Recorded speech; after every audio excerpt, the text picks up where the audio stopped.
मेरा नाम है विवेक शर्मा। एक बार फिर से आप सभी का स्वागत करता हूं एडी अकेडमी में लर्निंग विद एक्सीलेंस। तो बच्चों लास्ट क्लास में हमने हमारे फर्स्ट चैप्टर के सारे कॉन्सेप्ट पढ़ लिए थे, ठीक है। उस चैप्टर में हमें जितनी बातें सीखनी थी हमने सीख ली थी। आज हम प्रैक्टिकल एक्सपेरिमेंट करेंगे, मतलब जितनी नॉलेज हमने पिछले लास्ट 2 वीडियोस में लिए आज हम उनको प्रैक्टिकल क्वेश्चंस में अप्लाई करते हैं और देखते हैं कि कितने सवालों के जवाब हमसे बन जाते हैं या नहीं बनते हैं। चलो तो स्टार्ट करते हैं। तो पहला क्वेश्चन आया, is 39 and 93 a co-prime number. तो याद करो बच्चों, मैंने आपको बोला था कि आप जब पहली वीडियो देखें तो उसके साथ क्लास 10th के लिए प्रोवाइड की गई पहली वीडियो देख ले, जहां पर हमने को-प्राइम नंबर इन सारी चीजों के बारे में डिटेल दी है। तो यहां पर अब देखते हैं आपने देखी कि नहीं देखी, आपकी नॉलेज पता लग जाएगी। 39 और 93 को-प्राइम होने का मतलब है कि दोनों के अंदर कोई और कॉमन फैक्टर नहीं होना चाहिए एक्सेप्ट 1। तो 39 का प्राइम फैक्टराइजेशन करने जाते हैं तो यहां पर सबसे पहले 3 से डिवाइड होगा, 1 3 और फिर 13 से, यस और नो। और 93 की यदि हम बात करें तो 93 भी सबसे पहले 3 से डिवाइड होगा, 31 और फिर 31, क्योंकि अपने आप में प्राइम नंबर होता है। तो अब ध्यान से देखो, 39 का पेयर आया है 3 into 13 और 93 का पेयर आया है 3 into 31। दोनों में एक पेयर कॉमन है 3 का, और यदि ऐसा हो जाता है तो these numbers are not coprime, ठीक है। चलो तो स्टार्ट करते हैं नेक्स्ट क्वेश्चन की तरफ। Represent 7/3 on a real number line. यदि हम इस बात को देखें कि किसी भी नंबर को नंबर लाइन पे कैसे रिप्रेजेंट करना होता है, तो ये 8th क्लास का क्वेश्चन है, सिंपल। और इसका बहुत बेसिक कॉन्सेप्ट समझाता हूं कि आप एक स्केल से सिंपल लाइन खींचिए, इक्वल डिस्टेंस पर 0 1 2 3 4 5 6 7 8, जितना नंबर आपको न्यूमरेटर में दिया गया उससे एक नंबर आगे और जीरो के पहले इधर एक नंबर लिख दीजिए, ठीक है। माइनस के केस में हम उल्टा कर देंगे कि माइनस की साइड नंबर लिखेंगे और प्लस की तरफ एक नंबर लिख देंगे। अब 7 नहीं दिखाना है, हमें दिखाना है 7/3, ठीक है। तो क्या करो, हर इस नंबर के नीचे 3 लगा दो,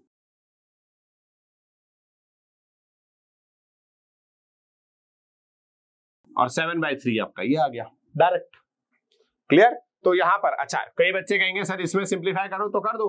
3/3 को आप 1 लिख सकते हो, 6/3 को आप क्या लिख सकते हो, 2 लिख सकते हो, फिर भी नंबर तो ये आएगा 7/3, ठीक है।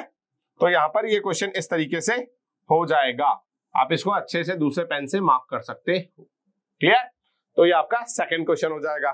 चलो नेक्स्ट क्वेश्चन की तरफ बढ़ते हैं। नेक्स्ट क्वेश्चन कह रहा है रिप्रेजेंट 7/5। तो अब ये आपका होमवर्क हो जाएगा कि आपको करना है 7/5 करने के लिए वही ट्रिक अपनानी है प्रीवियस क्वेश्चन की तरह, बस इस बार सबके नीचे 3 की जगह क्या लगा देंगे, हम 5 लगा देंगे, क्लियर। चलो 13/4 को रिप्रेजेंट करना है रियल नंबर पर, सेम बात, 1 से लेकर 13 तक नंबर लिखिए इसी तरीके से, ठीक है। 0 0 इधर -1 +1 +2 +3 +4 +5 +6 +7 +8 +9 +10। अब लाइन को आगे बढ़ाना पड़ जाए तो उसको आगे बढ़ाइए, 13 तक जाना है ना, ठीक है। तो इसको आगे बढ़ाइए 11 12 और 13। तो इस हिसाब से हमें 13/4 दिखाना है, तो सबके नीचे 4 4 लगा दीजिए, ठीक है। और 13/4 आपको नजर आने लग जाएगा। बहुत सिंपल सी बात है ना बच्चों। तो आगे से इस तरह के क्वेश्चंस आपके छोटे भाई बहन आपसे पूछ सकते हैं, 7th 8th में भी ये कॉन्सेप्ट आता है, तो डायरेक्ट जाइए उनको सीधा सिखाइए कि बेटा ऐसे करो, और डायरेक्ट आंसर निकल के आ जाएगा, कहीं से भी ये गलत नहीं है और आपका कोई भी मास्टर इसमें मार्क्स नहीं काट सकता। चलो नेक्स्ट क्वेश्चन देखते हैं। फिर आ गया represent 2.5 on a number line. अभी तक हम P/Q फॉर्म के नंबर्स को कर रहे थे, अब आ जाती है 2.5 को रिप्रेजेंट करने के बाद। तो ध्यान से देखो, 2.5 को करने के लिए क्या करेंगे हम, यहां पर आपको थोड़ी सी एक्यूरेसी रखनी पड़ेगी। ये 0 आ चुका है, ये -1 है, ये 1 है और ये 2 है, फिर इसके बाद आएगा 3, और 2 और 3 के बीच के मिड पॉइंट को आपको 2.5 रिप्रेजेंट करना है। इसके लिए आपको स्केल की मदद लगेगी। स्केल में एग्जैक्टली 2 और 3 के बीच में 10 लाइनें होती है, जिसमें से बड़ी देखो ऐसे 2 की लाइन पर एक बड़ा डंडा होता है, 3 की लाइन पर ऐसा, और फिर बीच में 4 छोटे डंडों के बाद एक डंडा और थोड़ा सा बड़ा आता है, इतना बड़ा, जो कंपैरेटिवली इनसे बड़ा होता है और इस वाले डंडे से छोटा होता है। बस यही आपका 2.5, क्लियर। तो ये आपका नंबर लाइन पर रिप्रेजेंट हो जाता है, क्लियर। तो यहाँ पर 2.5 आएगा और आप इसको बॉक्स में बंद कर दे सकते हैं। और यहाँ पर हमसे बोला गया 2.65 को रिप्रेजेंट करना है। अब देखो बच्चों ध्यान से देखो, डेसिमल के बाद हम किसी भी डिजिट को या किसी भी नंबर को एक डेसिमल पॉइंट के बाद, डेसिमल के बाद एक डिजिट तक ही रिप्रेजेंट कर सकते हैं स्केल की मदद से। तो यहां पर हमें करना पड़ेगा मैग्निफिकेशन, मतलब हमें उस चीज को बढ़ाना पड़ेगा, और सवाल में भी दिया है by the process of magnification. Clear? तो इसको देखो कैसे करना है ध्यान से।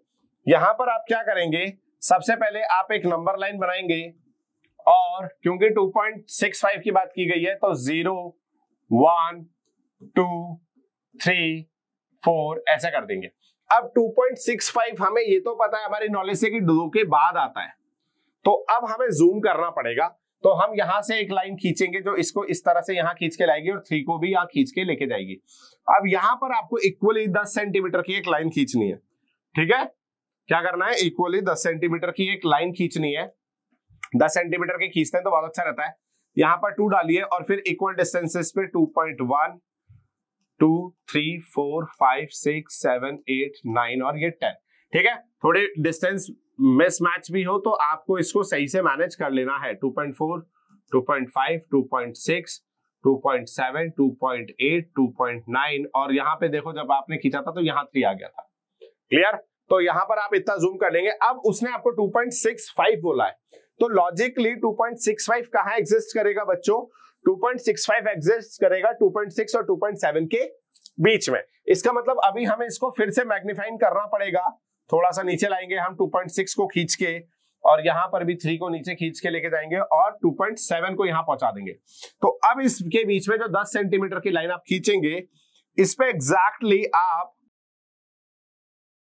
ये लीजिए, इस पे एग्जैक्टली आप 10 नंबर दिखा सकते हैं, और इन 10 नंबर पर जब आप यहां से खींच के लाएंगे तो ये 2.6 को रिप्रेजेंट कर रहा होगा और ये पॉइंट 2.7 को। यदि हम इसको 2 डिजिट का बनाना चाहें तो ये 2.60 हो जाएगा और ये 2.70 हो जाएगा। क्लियर?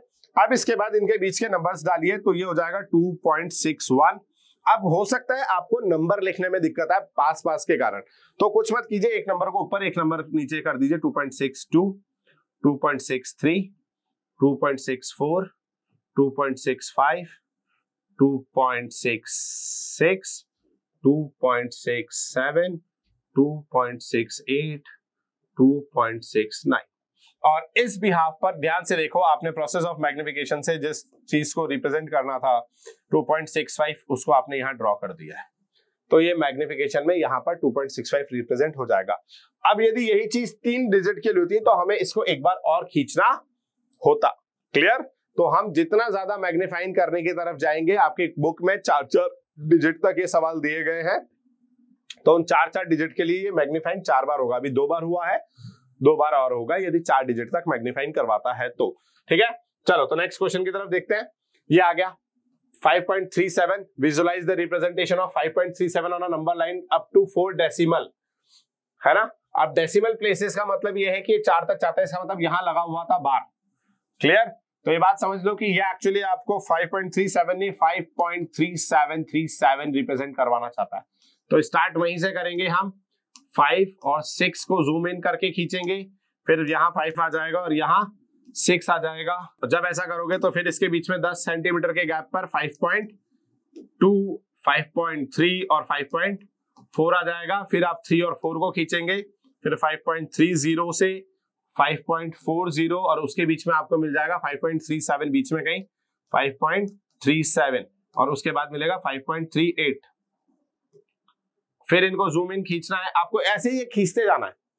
क्लियर? तो ये चीज आपको करते जानी है, कब तक? जब तक आपको ये 4 डेसिमल प्लेसेस तक आप जूम इन करके नहीं दिखा देते। तो 4 बार 5 बार आपको जूम इन करना पड़ेगा। इसी को हम मैग्निफिकेशन कहते हैं और ये सवाल आपके बुक में आता है। हालांकि बहुत छोटा क्वेश्चन है, कई बार आपसे नहीं पूछा जाता। और ये 0.6 को p/q फॉर्म में रिप्रेजेंट करना है, ये तो बच्चों को आता है। 0.6 को यदि रिप्रेजेंट करना हो तो बहुत आसान है। p/q में क्या करना है, 0.6 के कारण नीचे 10 आ जाएगा, कटिंग कर दो तो ये हो जाएगा 3/5। पर ध्यान से देखो, यदि हम इस बात को सिंपली समझें तो यहां पर क्या लिखा होना चाहिए था, 0.6 का बार, है ना, 0.6 बार, जिसका मतलब 6 रिपीटिव है। तो एक्चुअली ये x की फॉर्म है 0.66666 एंड सो ऑन। और आपको इसको पी बाई क्यू फॉर्म में कन्वर्ट करना है। तो लॉन्ग मेथड मैंने सिखाया था, आपको इसको जाके देख लीजिएगा। पर आज हम इन सारे सवालों को शॉर्ट मेथड से करेंगे। तो x की जो वैल्यू है उसमें यदि हम शॉर्ट मेथड लगाएं तो वो कहता है कि नंबर को बिना डेसिमल और बिना पॉइंट के लिख दीजिए और फिर उसमें से माइनस कर दीजिए, जहां बार लगा हुआ है उस वाले पार्ट को हटा दीजिए। और डेसिमल तो भूल ही चुके हैं आप ऊपर लिखते टाइम, तो क्या बचेगा वो लिख दीजिए। तो 0 और ये, अब यहाँ डेसिमल नहीं है, यहाँ बार नहीं है, तो क्या बचता, सिर्फ 0। तो 6 माइनस 0। और कितने नंबर्स पे बार है, 9, एक नंबर पे, तो उतने ही 9 आएंगे। और क्या डेसिमल के पॉइंट के बाद और बार से पहले कोई नंबर लिखा हुआ है, नहीं, तो यहाँ पर 0 लगाने की जरूरत नहीं है। तो हमारी x की वैल्यू हो जाएगी 6/9, जिसकी वैल्यू होती है 2/3। और कैलकुलेटर की मदद से आप देख सकते हैं कि यदि आप 2/3 करते हैं कैलकुलेटर पे तो आंसर आता है 0.66666 एंड सो ऑन। तो ये इस तरह से डायरेक्ट निकल जाता है। चलो नेक्स्ट क्वेश्चन की तरफ चलते हैं। अब यही वाला क्वेश्चन देखो, यहाँ 4 7 पे बार आ गया है। अब इस सवाल में शॉर्ट ट्रिक लगाते हैं और आपको आंसर आना चाहिए। तो देखिए कितने बच्चे कर लेते हैं, x इजिकल्स टू 47 माइनस 4/9 और 0। जो बात मैंने बोली वही लिखी, नंबर को बिना डेसिमल बिना बार के लिखो, उसके बाद उसमें से बार वाले नंबर को हटा दो, बार वाले डिजिट्स को हटा दो और जो भी बचता है बिना पॉइंट बिना डेसिमल के लिख दो। तो क्या बचेगा, पॉइंट और डेसिमल बार हटा चुके हैं तो वहां सिर्फ 4 बचेगा।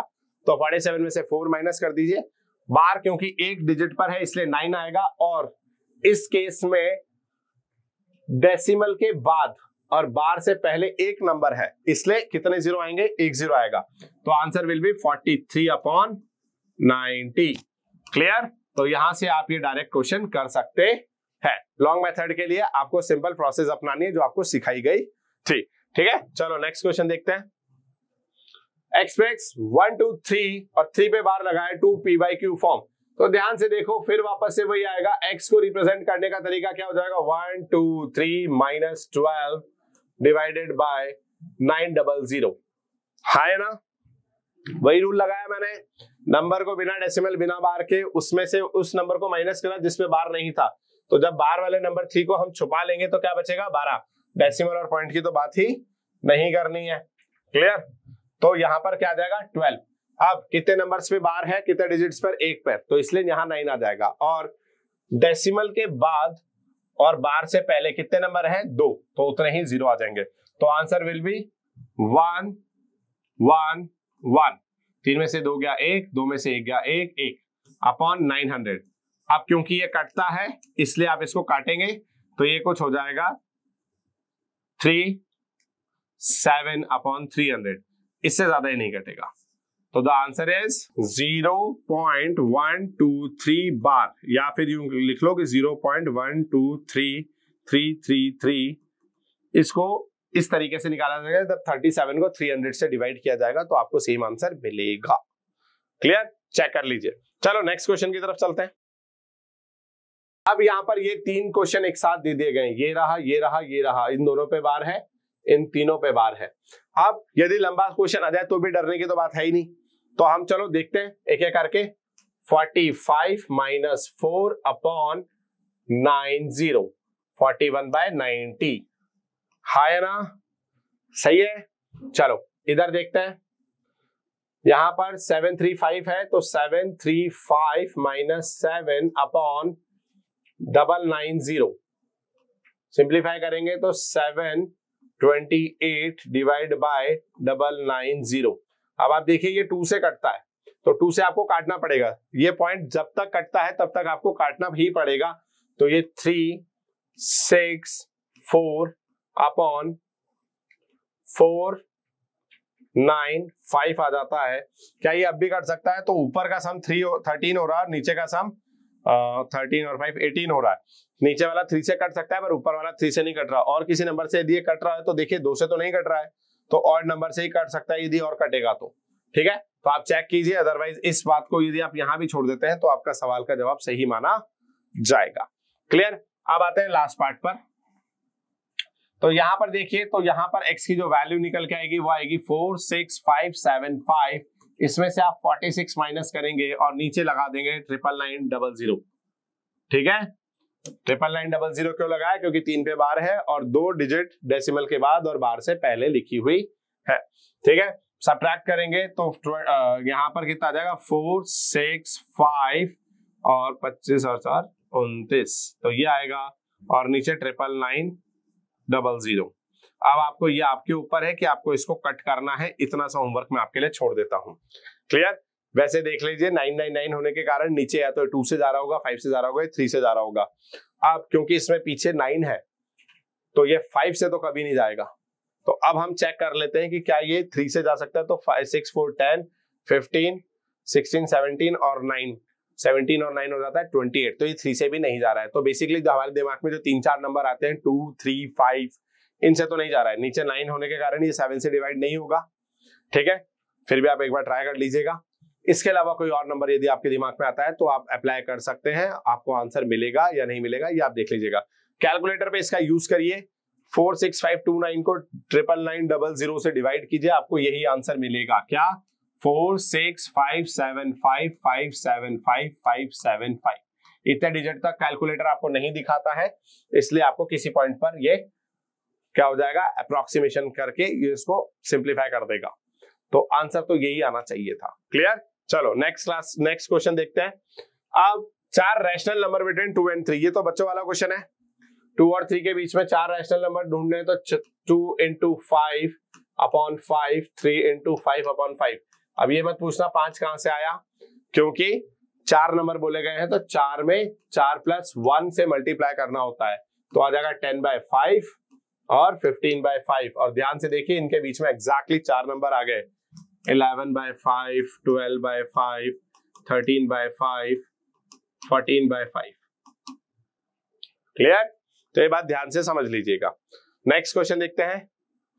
सेम क्वेश्चन, बस इस बार 1/3 और 1/2 के फॉर्म में 3 रैशनल नंबर ढूंढने हैं, तो 1/3 1/2। अब ये आ गया तीसरे टाइप का क्वेश्चन, डायरेक्ट सिंपल, फिर एलसीएम ना लेने वाला, पर यहां एलसीएम लेना पड़ेगा क्योंकि इनके डिनोमिनेटर सेम नहीं है।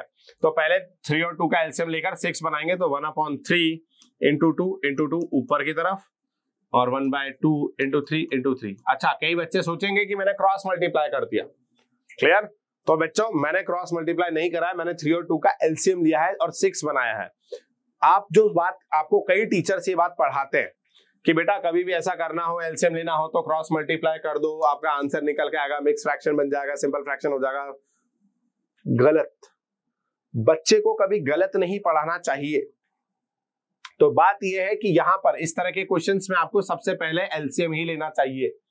3 और 2, आपकी किस्मत ऐसी होती है कई बार कि ये दोनों नंबर प्राइम होते हैं और आपस में ये को प्राइम का पेयर बना रहे होते हैं, तो आप क्रॉस मल्टीप्लाई कर सकते हैं। पर कोई भी शॉर्ट ट्रिक बताने वाला मास्टर आपको ये नहीं बताता है कि ये शॉर्ट ट्रिक तब लगानी होती है जब को प्राइम होते हैं, तभी आप ये शॉर्ट ट्रिक लगाइए, अदरवाइज नहीं लगाना होता है।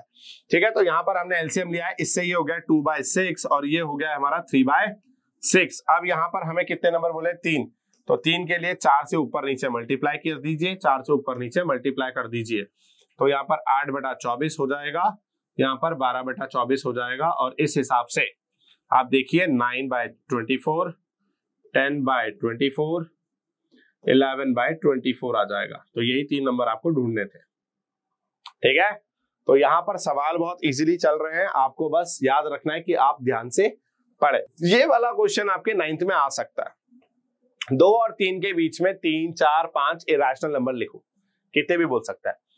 इरेशनल नंबर लिखने का तरीका क्या होता है ये सीख लो, तो आपको इरेशनल नंबर लिखना आ जाएगा। इरेशनल में एक पैटर्न फॉलो होता है जो कि एक पैटर्न फॉलो नहीं होने देता है। अब आप बात समझ रहे हैं मैं क्या कह रहा हूं, कि इरेशनल नंबर लिखते टाइम एक पैटर्न फॉलो होता है जो कि एक रिपीटिव पैटर्न को फॉलो नहीं होने देता है। आप देखो, क्या मैंने पहले रिपीटिव वर्ड नहीं बोला था, फिर रिपीटिव बोला, अब इसको समझते हैं।